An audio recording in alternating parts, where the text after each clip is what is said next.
Mis hermanos, ¿cómo están? Gracias doy al Señor porque puedo en esta mañana estar compartiendo junto a ustedes. Les quiero saludar y bendecirles a la vez. Que el Señor, esperando que el Señor haya sido con cada uno de ustedes en este tiempo. Y dar gracias al Señor por su gran amor, por su misericordia para con mi vida. Y sé que también ha sido con la de ustedes. Amén. Ahora les quiero invitar a meditar un tiempo en la palabra del Señor. En esta primera lectura, sabemos que hoy día es el día del Señor y queremos alabarle y bendecirle. Amén. En la primera lectura se encuentra en el libro de Salmos, capítulo 34, desde el verso 1 en adelante. Amén. Así que les quiero invitar a leer y meditar un momento en su palabra.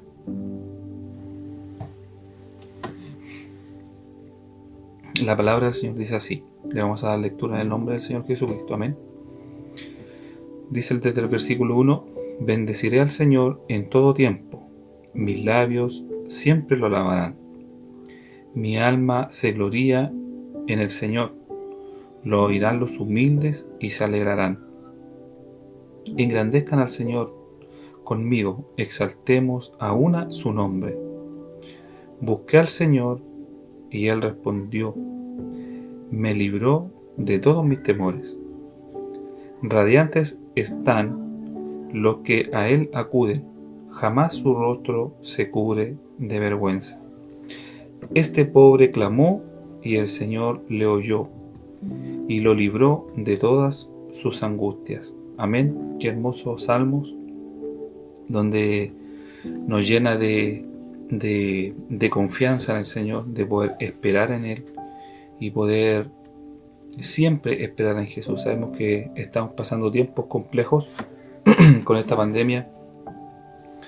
No nos podemos reunir en nuestras iglesias, no podemos compartir, no nos podemos abrazar como hermandad, pero Él nos llama a confiar en Él, a esperar en Él en todo tiempo y poder confiar. Sabemos que Él es un Dios soberano, un Dios eterno, que todo está bajo su mano. Amén. Que el Señor les bendiga mucho, mis hermanos, y les quiero invitar a orar para que el Señor sea con cada uno de nosotros en este día y poder disfrutar este culto. Amén. Le invito a orar al Señor.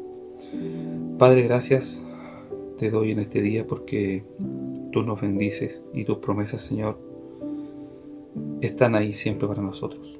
Gracias porque tú nos guardas, nos bendices, nos ayudas, Señor. Tú nos has sostenido en todo este tiempo, Jesús. Gracias por todo lo que tú nos has dado. Espero que tú seas con cada uno de mis hermanos, Señor, con nuestros pastores. Seas bendiciéndoles día a día, Señor, en su arduo trabajo. Muchas gracias, Padre eterno, por tu gran amor y misericordia. Ayúdanos siempre, Señor, a confiar y esperar siempre en ti, como dice tu palabra, Padre celestial, porque tú siempre eres con cada uno de nosotros. Gracias por este tiempo, Señor, y le ruego una bendición para nuestras vidas en el nombre de tu Hijo amado Jesús. Amén y amén. Que el Señor les bendiga mucho, mis hermanos, y que podamos disfrutar este culto y alabémosle al Señor con todo nuestro corazón. Amén. Que el Señor les bendiga.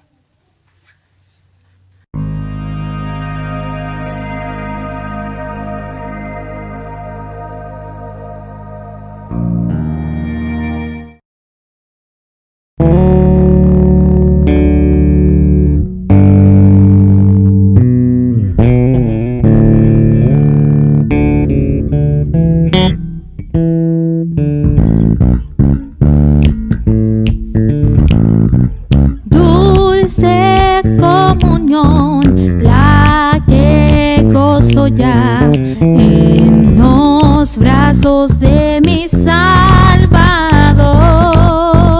Qué gran bendición en su paz me da cuando siento en mí su tierno amor. Libre, salvo.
estar en los brazos de mi Salvador. Por su gran poder, Él me guardará de los brazos del vil tentador. Libre, salvo del pecado y del temor.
amada iglesia, qué gozo el poder estar juntos, es una bendición el estar nuevamente reunidos de esta manera virtual a través de las plataformas que tenemos a disposición para poder compartir la palabra del Señor y estar luchando por ser iglesia en medio de estos tiempos difíciles. Es una bendición ya llegar al último sermón de nuestro recorrido por la carta a los Colosenses y quiero invitarles a que vayamos a la palabra del Señor, que vamos al capítulo 4 del versículo 15 al 18 y leemos lo que allí está escrito. Dice: saludad a los hermanos que están en Laodicea y a Ninfas y a la iglesia que está en su casa. Cuando esta carta haya sido leída entre vosotros, haced que también se lea en la iglesia de los laodicenses y que de la Laodicea la leáis también vosotros. Decid a Arquipo: mira que cumplas el ministerio que recibiste en el Señor. La salutación de mi propia mano, de Pablo. Acordaos de mis prisiones. La gracia sea con vosotros. Amén. Le invito a tener un momento de oración. Señor, vamos ante tu presencia, agradecidos porque tú nos permites estar nuevamente frente a tu palabra. Tu palabra, Señor, que es vida, Señor, que tu palabra que es fortaleza, que es fuente de sabiduría, mi Dios. Es, Señor, la autoridad superior en todas las cosas para que tu iglesia, Señor, y para que los hombres vivan según tu voluntad. Prepara nuestros corazones para recibirla, Señor. Prepara nuestras mentes. Prepara, Señor, nuestra disposición para obedecerla. Ayúdanos, mi Señor, a esta hora para que nuestras vidas, Señor, te glorifiquen y entendamos la gloriosa bienaventuranza que es estar oyendo tu palabra, mi Señor. En el nombre de Jesús oramos. Amén. Amada iglesia, ya hemos llegado al final de nuestro recorrido por la carta de Pablo a los Colosenses. Con este llevamos 20 domingos escuchando diferentes mensajes que nos hablan acerca de un tema central, que es la supremacía de Cristo sobre todas las cosas. Y cuando el apóstol ya ha llegado hasta el punto de su despedida, hermanos, encontramos más que solo palabras corteses, más que solo palabras, hermanos, de buena educación, hasta donde hemos llegado en esta despedida de Pablo, que la iniciamos hace 2 domingos atrás, hermanos. Hemos encontrado gloriosas verdades que alientan el corazón de la iglesia, porque la visión del apóstol es que Cristo es el todo en todos, que en Él estamos completos, y esa verdad no podía estar ausente aún en las últimas palabras del apóstol a los Colosenses. Si quisiéramos hacer un recorrido panorámico de la carta, podríamos bosquejar lo que hemos oído de la siguiente manera. En el capítulo 1, hermanos, el apóstol nos dice quién es Cristo y qué es lo que Él ha hecho. Y con esto comprendemos la supremacía de Cristo en su persona y en su obra. Y si entendemos la supremacía de Cristo, hermanos, entenderemos que Él es suficiente para crecer en la gracia y en comunión con el Padre.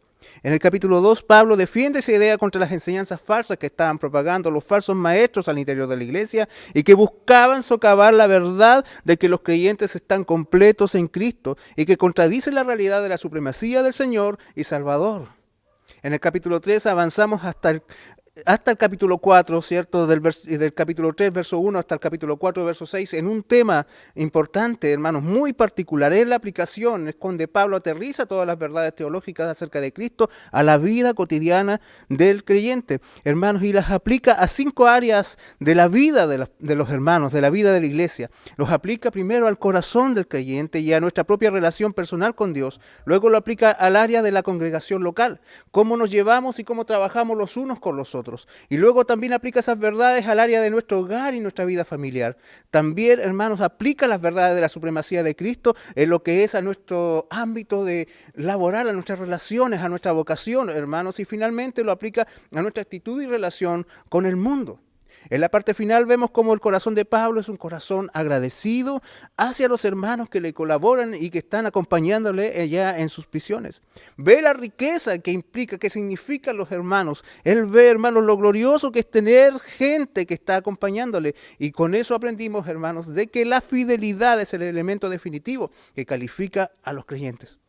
Ya ahora, al terminar, él dirige sus saludos personales a un grupo de hermanos que da la impresión que él ha tenido la oportunidad de tener una relación con ellos. Se ve muy afectuoso hacia ellos y seguramente los conoció cuando él desarrolló su ministerio en la ciudad de Éfeso, que estaba relativamente cerca a Colosas y a la Odisea y a Hierápolis, si ustedes se recuerdan, hermanos, y seguramente él desarrolló una relación muy estrecha y un entrañable afecto hacia estos hermanos. Podemos distinguir en estas salutaciones personales la preocupación de Pablo por la iglesia. que la preocupación por la iglesia sigue presente aún mientras Él se está despidiendo de ella. Él los exhorta, hermanos, a ser diligentes en el conocimiento de la verdad, a ser comprometidos con el ministerio y a confiar y a descansar en la gracia del Señor. Amados, podemos ver que para Pablo la iglesia no es un grupo de extraños. Cada uno de ellos es de alta estima en su corazón. Él no lo ve como números, no lo ve como una masa. Él no ve la multitud, él ve individuos, ve personas particulares, ve personas, hermanos, que necesitan palabras individuales de aliento, de instrucción y amonestación. Pablo está preocupado sinceramente por esta gente, está preocupado realmente por esta congregación. Él posterga las preocupaciones personales. Es un hombre que está en la cárcel, que no sabe lo que ocurrirá con él, pero él, hermanos, pone en primer lugar la preocupación por otras personas, su preocupación por los hermanos que son parte de la iglesia del Señor. Y en esto, hermanos, podemos ver de que esto es lo importante, de que Él está en esta despedida también estableciendo un desafío justamente que nace de esta preocupación por la iglesia y que nosotros necesitamos considerar para que en este siglo del individualismo, para que en estos tiempos del distanciamiento, hermanos, nunca perdamos de vista la visión que Cristo tiene de su iglesia.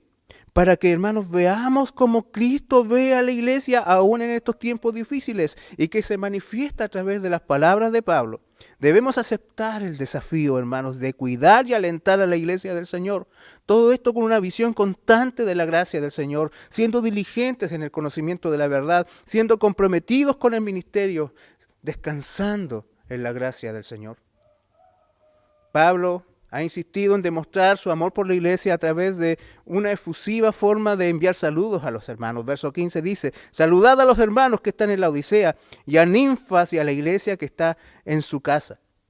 Él pide con interés real que los hermanos de Colosas transmitan luego saludos a los hermanos de la Odisea, una ciudad que estaría a unos 16 kilómetros de distancia de Colosas y que sin duda tiene un origen común con esta iglesia a la cual él está escribiendo. Posiblemente ambas iglesias son el fruto del ministerio de Pablo en Éfeso.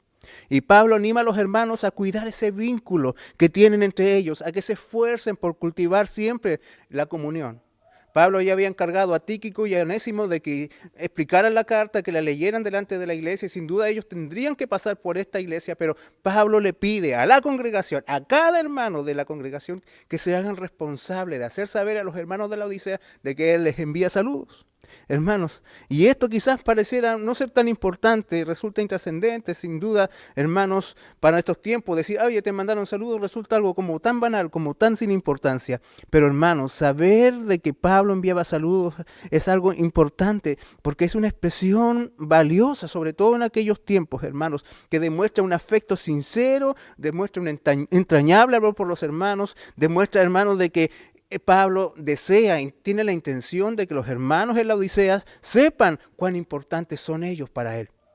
Con esto se hace evidente una verdad que debemos cuidar, queridos hermanos, que debemos siempre luchar por mantener, que debemos esforzarnos por conservar. Y es, hermanos, de que lo importante no es tanto el ministerio en sí, sino las personas a las cuales también se les ministra. Hermanos, lo trascendente no es tanto la organización, sino aquellos que la componen, el remanente del Señor. Y todo ministerio que no esté preocupado por las personas, por los individuos, hermanos, carece de valor.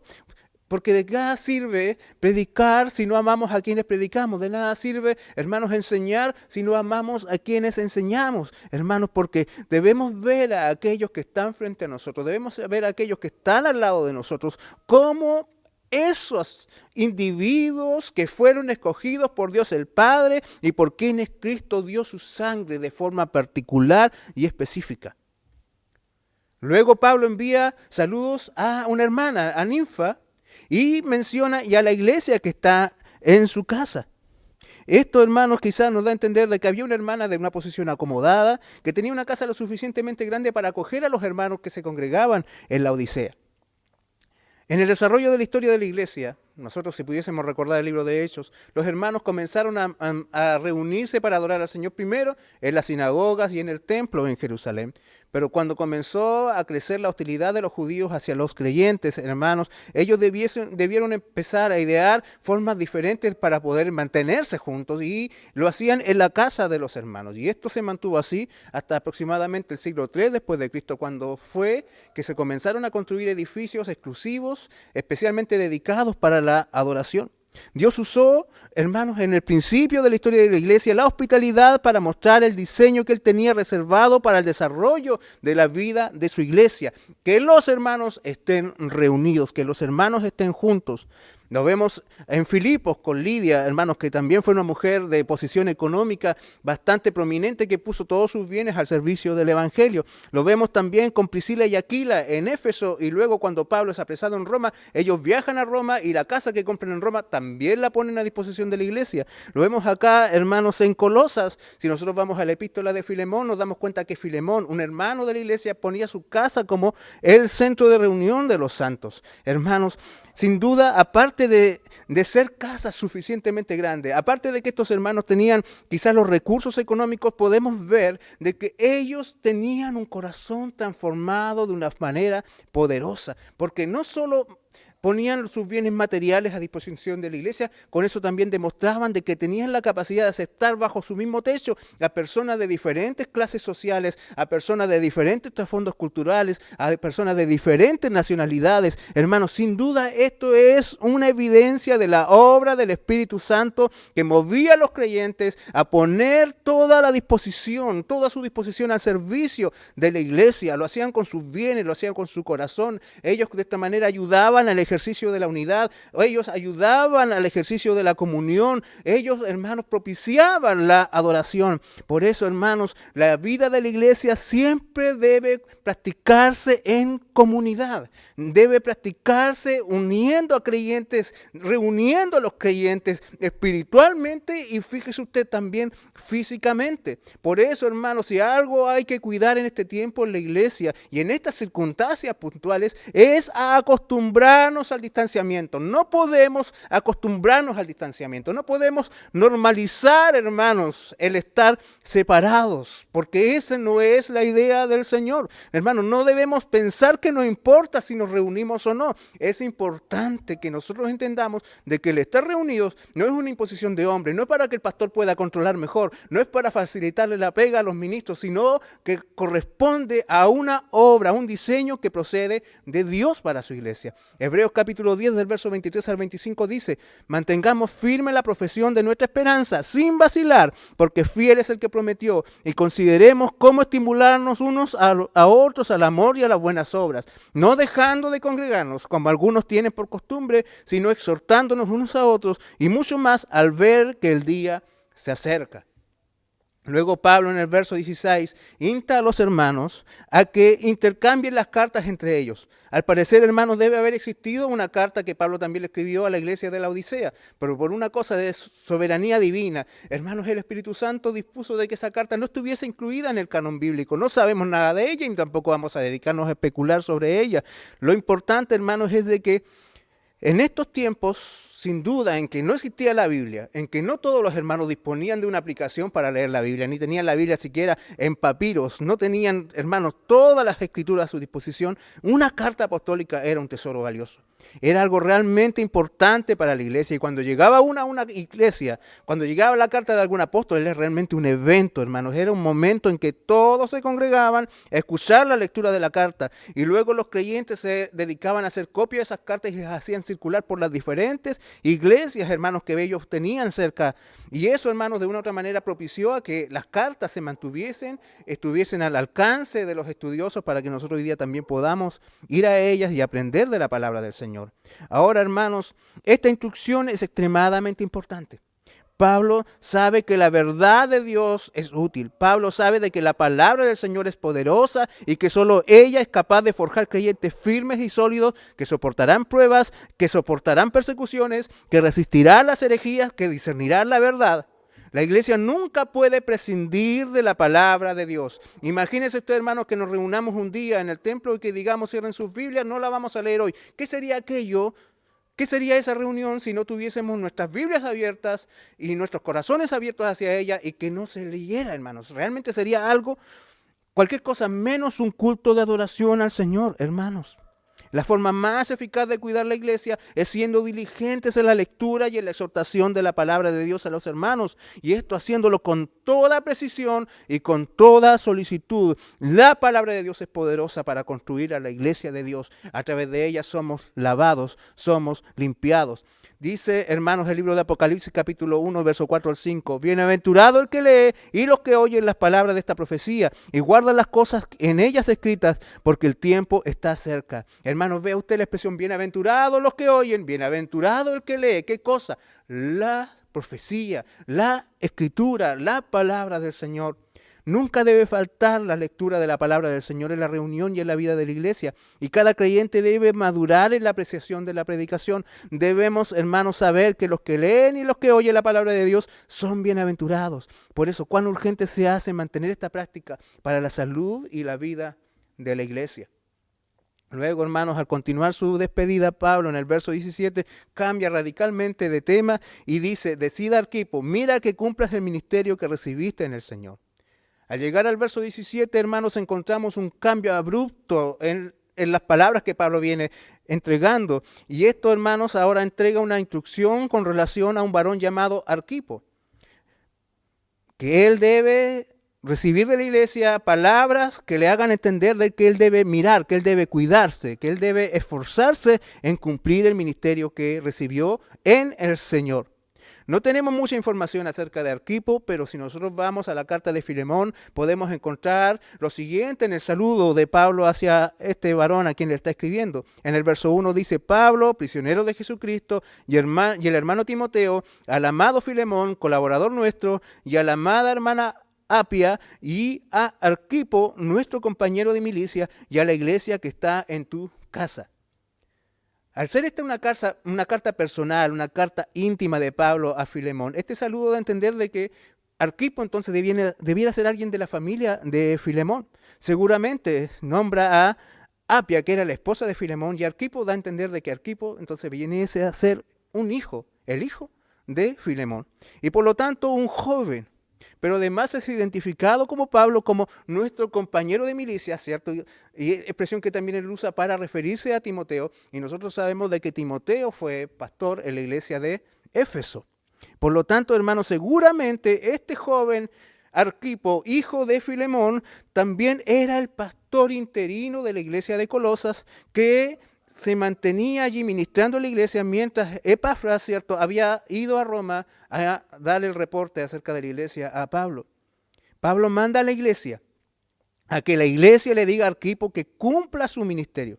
Algunos leen esto como una especie de reprensión, pero la verdad, hermanos, que en esta orden hay una intención de afirmación para un joven que está sobrellevando una labor que es difícil. Consideremos que la iglesia está pasando por tiempos, hermanos, de conflicto. Consideremos que la iglesia está pasando tiempos de angustia, que está siendo acosada por falsos maestros. Hermanos, de que en el aire ya se percibe una latente persecución. Y el pastor principal de la iglesia está lejos en ese momento, está en Roma. Y considere usted lo difícil que tiene que haber sido para un hombre como Arquipo, un joven como este varón, sobrellevar la carga del ministerio. Hermanos, por eso nosotros debemos entender de que Pablo le dice a la iglesia, recuérdenle a este joven, recuérdenle al pastor de su iglesia, de que él no está allí por voluntad propia, sino que ese ministerio le fue entregado en el Señor, emana de la voluntad y la soberanía de Dios, hermano. El ministerio es algo difícil, es algo que no se puede sobrellevar solamente afirmado en las fuerzas del hombre, es una labor que no descansa en la capacidad humana. El ministerio, diaconía, el servicio en la iglesia no procede de hombres, sino que del Señor, y eso se le debe recordar a este joven. Y eso, hermanos, sin duda es muy importante, de que la iglesia lo asuma como su responsabilidad. Ellos deben sostener a su pastor, ellos deben alentar la vida de este joven, no solamente enfocarse en criticar y en quejarse, no con la arrogancia de empleadores que le exigen a un empleado, oye, haz bien tu trabajo, sino que como hermanos que animan a otros diciéndole que lo que está haciendo es una designación divina, que él está allí por voluntad del dueño de la iglesia, el Señor de la iglesia. Lo que Arquipo equipo debe recordar constantemente es que la labor que desempeña la ha recibido del propio Señor Jesucristo. Y es importante recordar siempre que el ministerio cristiano, hermanos, es un don y un llamamiento en Cristo. No es una profesión elegida arbitrariamente por el propio ministro. Y esta es la razón principal por la que el ministro debe dedicarse a ella con total entrega y fidelidad. Debe dedicarse a predicar el evangelio, a enseñar la palabra, como le decía Pablo a Timoteo, que prediquen la palabra, que intes a tiempo y fuera de tiempo, redarguye, reprende, exhorta con toda paciencia y doctrina. En una frase, cumple tu ministerio. Y esta es la razón también por la que a veces es muy común de que el ministro se vea sobrepasado, se sienta cansado y con un ánimo titubeante. Hermanos, sufrir por causa del ministerio no es como cuando alguien enfrenta dificultades por una labor que asume por propia elección y por la cual recibe beneficios económicos y por la cual recibe diferentes recompensas. Hermanos, es diferente, muy diferente. Hermanos, cuando alguien dice, yo escogí ser abogado, me pagan por ser abogado y si tengo problemas por ser abogado, bueno, tengo que sobrellevarlo, es parte del trabajo. En cambio, el ministro no está allí porque él escogió ser ministro, no está allí por la recompensa material que le significa ser ministro, sino que está allí porque el Señor lo convocó. Y sin duda esto hace que las cargas sean más difíciles de sobrellevar, sean más difíciles de soportar, hermanos, y por eso se desarrolla muchas veces ese abatimiento del corazón, porque sabe de que está en un lugar que nunca pensó estar, pero que no podía decirle que no al Señor, hermanos, y eso es una lucha, una batalla constante. Estoy en un lugar que yo no pedí, pero cuando me llamaron a estar aquí, ¿cómo iba a decirle que no? No podía decir que no. Tenía que guardar mi corazón, mis intereses y mis deseos y de obedecer. Sin duda, hermanos, los pensamientos del equipo tienen que haber sido, yo no pedí esto, ¿por qué debo soportarlo? Pero nuevamente la idea de la supremacía del Señor aparece, hermanos. Es el Señor el que imparte el ministerio y ese debiera ser el antídoto que se aplica cuando venga ese desánimo, y quien es responsable de aplicarlo es toda la iglesia. Es toda la iglesia. Ellos deben decirle al equipo, cumple tu ministerio. Entonces la iglesia es desafiada a tomar una actitud cristiana hacia aquel quien les está dirigiendo. No deben quedarse mirando como el siervo del Señor está abatido por la exigencia del ministerio. Pablo deliberadamente los involucra en esta misión. Ellos tienen que decir, sigue adelante. La labor que estás tratando de desarrollar te fue dada por el Señor y la estás desarrollando con su poder. Por lo tanto, atiende tu ministerio a fin de cumplirlo con fidelidad. La murmuración y la ingratitud, hermanos, sirven para hundir aún más al ministro de Dios. La gratitud y la exhortación sirven para estimularlo y animarlo. Evidentemente, toda la iglesia es beneficiada cuando la iglesia participa y practica esto. Porque sin duda, hermanos, somos todos un mismo cuerpo. Y finalmente nos encontramos con la despedida de Pablo, con la salutación final, donde Pablo dice, la salutación de mi propia mano, de Pablo, acordado de mis prisiones, la gracia sea con vosotros. Amén. Pablo, antes de terminar, quiere hacer evidente la autenticidad de esta carta. La mayoría de las veces Pablo recibía la ayuda de un amanuense o un secretario que escribía por él. Pero aquí Pablo, hermano, está diciendo que él mismo en persona está escribiendo esta carta y él la firma y certifica con esto, hermanos, de que él es el autor, para que la gente no tenga miedo de que sea una carta falsificada, como ya había muchas en ese tiempo circulando al interior de la iglesia. Quiere que Pablo, que la iglesia sepa cuál es su verdadero pensamiento en torno a las verdades del evangelio y a las cosas que están pasando. Y elimina, hermanos, así la posibilidad de que la iglesia sea engañada. Pero también con esto Pablo quiere expresar su cercanía y su íntimo afecto para con la iglesia. Y en su despedida él pide a los hermanos que se acuerden de sus prisiones. Pablo dice, acuérdense de Pablo y acuérdense de que Pablo está en cadenas, acuérdense de que Pablo está en prisiones. Ahora con esto él no quiere despertar la lástima en los hermanos, él no quiere tener autocompasión hacia sí mismo. No quiere, hermanos, que miren de que pidan al Señor que saquen mi vida de la cárcel. Recuerde que ya dijimos, la oración de Pablo era que el Señor le diera poder, que el Señor lo capacitara para que el evangelio aún en las prisiones pueda correr y ser glorificado, para que allí la verdad sea predicada. Pero también, hermanos, con esto Pablo recuerda que es necesario que los hermanos sepan que hay un costo en seguir a Cristo. El camino del evangelio no es fácil y esas cadenas, esas prisiones son el testimonio, hermanos, de lo que el mundo piensa del evangelio y lo que el mundo siente por los ministros del evangelio, hermanos. Debemos tomarnos entonces con seriedad y madurez el asumir nuestro llamamiento. Con esto también Pablo demuestra que no solo los débiles y los nuevos en la fe necesitan que oren por ellos. Pablo le dice que él necesita la oración intercesora de su iglesia. Él necesita de que los hermanos oren por él, porque la oración de sus hermanos son preciosas para él. Hermanos, cuando decimos que oramos por alguien, o cuando alguien escucha y está en necesidad, hermano, estoy orando por ti, sin duda eso llega como un consuelo, un bálsamo al corazón herido. Y Pablo, hermanos, ya lo valora de esta manera. Y la última frase de su despedida son 5 palabras, o un grupo de palabras muy estrechas que son maravillosas para la iglesia. Dice Pablo desde el principio de la carta, cuando explicaba la supremacía de Cristo, da a entender de que hay un elemento en Dios, un atributo de Dios que es el que propicia de que la iglesia llegue a ser iglesia. Nunca fue la capacidad ni la habilidad humana. Nunca fue la inteligencia del hombre. Y Pablo lo repite, mantiene esta idea al final de la carta cuando dice, la gracia del Señor sea con vosotros, y lo afirma, lo sella con un potente amén. Así es una verdad irrefutable. La gracia del Señor sea con vosotros, hermanos. Nunca fue la habilidad, nunca fue la capacidad, nunca fueron las obras las que Dios consideró para salvar y hacer de estos hombres paganos su iglesia. Siempre fue la gracia del Señor, esa gracia específica que se derrama sobre los escogidos de Dios en Cristo, que es, hermanos, la obra que Dios hace para salvar a los hombres para la eternidad. Por aquella gracia Dios ha ido capacitando a sus hijos para compartir, según la misma epístola de los Colosenses, la herencia de los santos, hermanos, que a través de esa gracia han sido librados del dominio de las tinieblas y han sido trasladados del reino de las tinieblas al reino del amado Hijo. Hermanos, que a través de esa gracia han sido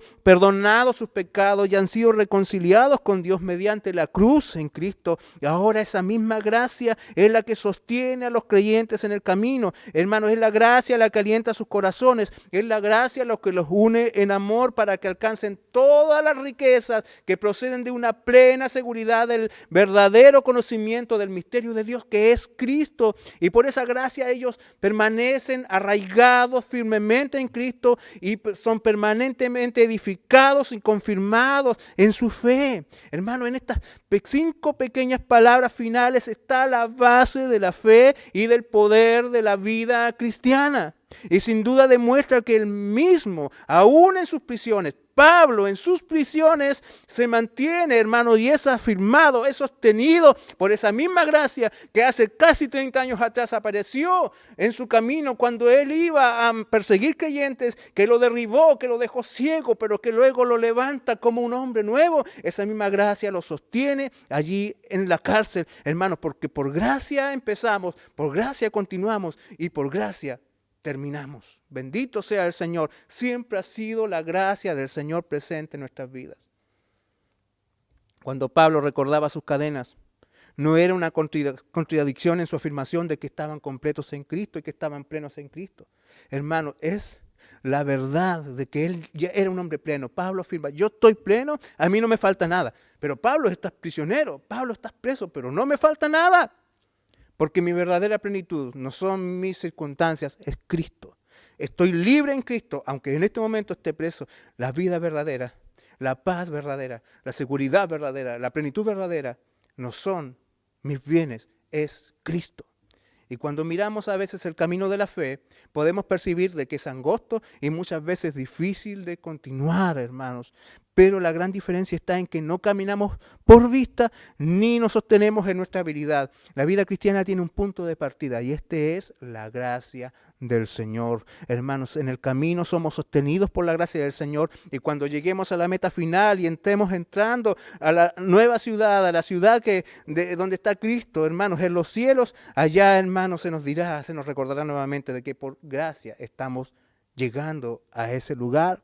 Hermanos, veamos el poder transformador del Evangelio. Veamos cómo tiene poder Cristo para cambiar las cosas. Hermanos, esa gracia está activa siempre en la vida del creyente. Esa es la gracia, hermanos, que transformó a Onésimo, que restauró a Marcos, que levanta a Tíquico, que potencia a Epafras, que sostiene a Pablo, que une a gentiles con judíos. Hermanos, que une a esclavos con amos.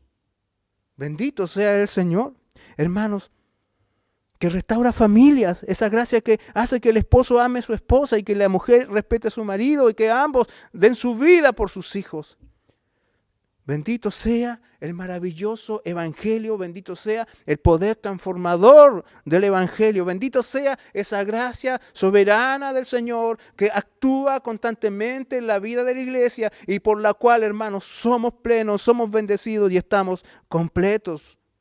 Bendito sea el Señor. Esta epístola siempre nos debe recordar que los cristianos son salvos, no por su propia sabiduría, no por su propio esfuerzo o su propio poder, sino solamente como el resultado del inmerecido amor de Dios dado, manifestado en Cristo.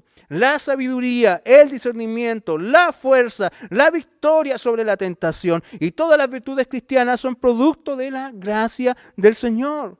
Y esta es la maravillosa gracia de Dios en Cristo. Pablo les pronuncia a los creyentes de Colosa al terminar, hermanos, su epístola. Y a nosotros hoy nos afirma de que somos plenos, de que no nos falta nada, de que estamos completos, de que Cristo es superior, de que Cristo es suficiente, de que Él es el tesoro de la iglesia, de que estamos unidos a Él, de que somos uno con Él y que estamos completos, absolutamente completos en Cristo. Si una verdad ha de resonar en estos tiempos, hermanos, y que todo el mundo lo sepa, es de que Cristo es el todo en todos, a Él sea la gloria por los siglos, amén. Y su gracia nos sostiene, su gracia nos sostendrá, hermanos, y pase lo que pase, venga lo que venga, esa verdad nunca fallará.